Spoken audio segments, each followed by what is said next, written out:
Mrt Tapiwa Bosha, Southwest Kereke, mufundisi Vamwe, Bishop Vamwe, Harare South Province.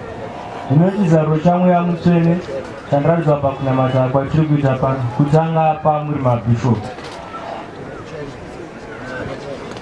Ndaona muranda waMwari Pauro Mwazhi weAfrica achisvika panzvimbo inoi. Asi zvaasvika panzvimbo inoi, ndaona achiisa tsvimbo pamberi penyu kudai. Ndichiona muchipfuura patsvimbo muchipfuura kudai. Asi ndaona vamwe vachidududza kuti vapfuure patsvimbo iyi. Ndikabvunza kuti kosei Jehovha? Ndikanzi tarirawo maBishop haasi kugamuchirana pakuronga kwavo. Nokuti ndabvunza kuti havagamuchirane panyaya yei. Ndikanzi tarirawo kana mumwe wavo akabatsirwa kuti batsira vamwe kumaBishop, anoita kusarudza vamwe kuti akaudza uyu nauyu ndo vangakwanise kuzoita.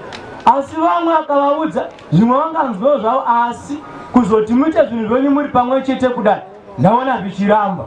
Kuronga kwenyu kwemisheni yemutumwa yekuenda kuDubai, ndichiona vamwe shima makumbira pamunoita suwa iri muchikumbira kuti Mwari akutungamirire kuti mukwanise kuenda makabatana sekuronga kwenyu.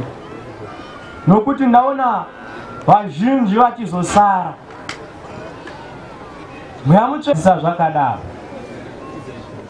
Afrika yedu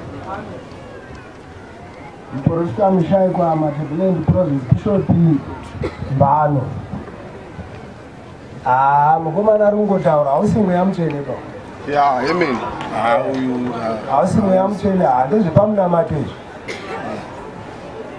Hausi mweya mutsvene, ari kungotaura hake, kungotaura bazi.